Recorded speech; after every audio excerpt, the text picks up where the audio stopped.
differences.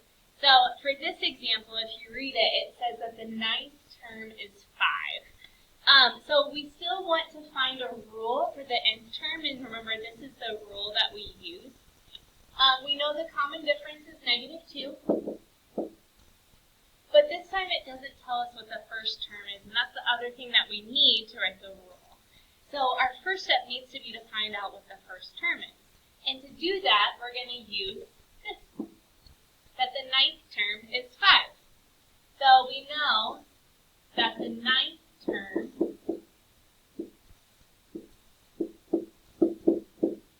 is 5, so we plug in 9 for the nth term. We plug in 5 as the answer, so what this means is when we plug in a 9, our answer is 5. Now we're going to solve this for our a sub 1, our first term. So to solve this, obviously 9 minus 1 is 8. When we multiply that by -2, we get -16. Alright, then to get the a sub 1 by itself, we just add the 16 over. So that means our first term is 21. So that was our goal. We needed to find that first term because we know the common difference. Now we know the first term. Now we can put it all together and say that our rule is 21 plus n minus 1 times the common difference of -2. So let's try another one just like that. Again, our rule is a sub n equals the first term plus n minus 1 times the common difference. And we know our common difference again. This time it's 3. So I'm going to plug that in for the d. But once again, we do not know the first term. So we're going to use this information, which says that the 11th term is -7. So when we plug in 11, we get -7. And now we can solve for that first term. So we have 11 minus 1 is 10, times 3 is 30. To get a sub 1 by itself, we subtract the 30. So that means our first term is 37. So now we know the first term, we know the common difference. Now we put it all together. So our first term is -37 plus n minus 1 times the common difference, which was 3. And again, that common difference really is just talking about the slope. The slope, the difference between each term, is a positive 3. Alright, so this one is really similar again. And the reason I keep stressing that the common difference is really just a fancy way of saying slope is for this type of instance. For a problem where it does not tell you what the common difference is. So in this case, it's not telling you what the common difference is, so we need to use the slope formula to figure out what d is. So it gives us 2 points this time. It tells us that the 10th term is -20, and it tells us that the 6th term is -8.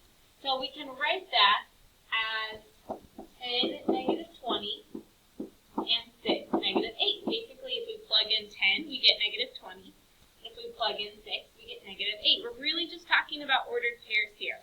And so since the common difference is slope, we're going to use the slope formula. So m equals y minus y. Doesn't matter which one goes first. I'll do -20 minus -8 over 10 minus 6. So on top, -20 minus -8 is -12. On bottom, 10 minus 6 is 4. So that means our slope is -3. So we found the slope just like you would have done back in algebra, back in pre-algebra, but now we call it the common difference. So what this means is our d is -3. If you were to look at the terms in the sequence, they're going to be going down by 3 each time. So now we know the common difference. We are still missing the first term. We know the 10th term and we know the 6th term, but we do not know the first term. So we're going to use those steps we just did on the last slide, and we're going to apply them here. So we're missing our first term, but I can plug in -3 for our common difference now. And I can plug in one of these points, so let's choose the smaller one. 6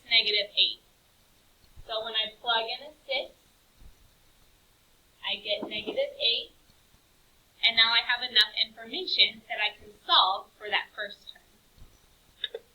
So we get 6 minus 1 is 5, times negative 3 is negative 15.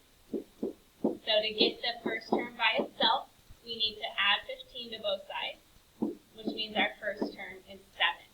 So our first term is 7. Our common difference was negative 3. Now we can put it all together. And that would be our final answer.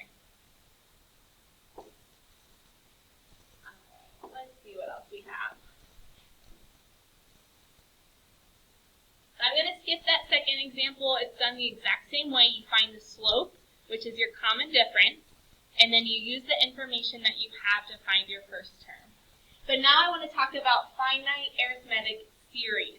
So this is if you add up all the terms, what is the answer? And this is our little formula. It's like a shortcut formula for finding the answer. Remember, series is when we add up all the terms in a sequence. So using that formula, we'll start with this one right here. I'm going to switch sides. So that formula, again, is we take the first term. In this case, to find our first term, we know we start with number 1. So we need to plug in 1 into the formula.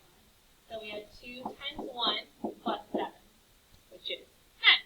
So our first term is 9. Then on top, we have, oh, hold on. Scratch that. I'm using the wrong formula by accident. I'm jumping ahead of myself.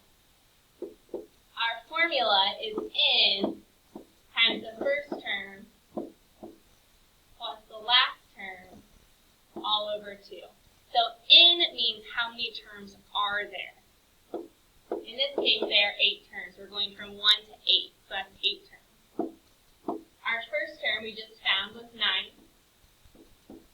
To find our last term, we need to plug in the last number. In this case, it's 8. So if I plug in 8, I have 2 times 8 plus 7, so 16 plus 7 is 23. And then we solve. So I have 9 plus 23, which is 32. Divided by 2 is 16. So I have 8 times 16. Do that out to the side real quick.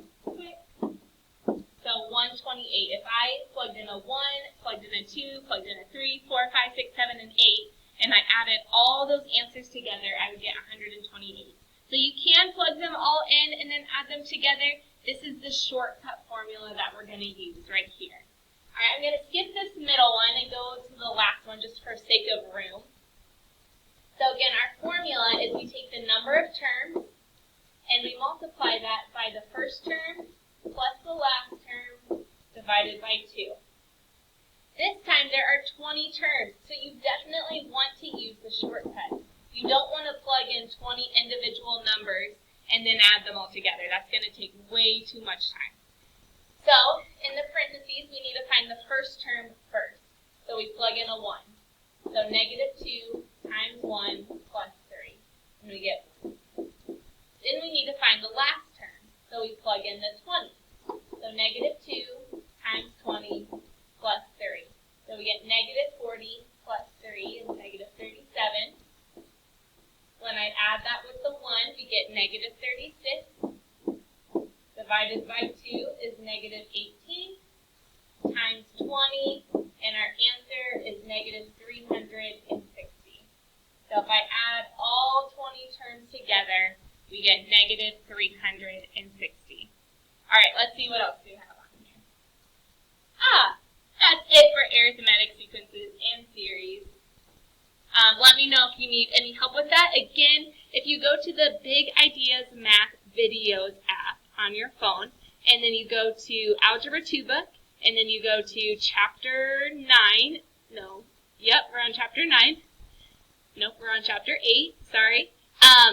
Look at those videos, and they're way more helpful than the videos I'm creating, but I'm doing my best.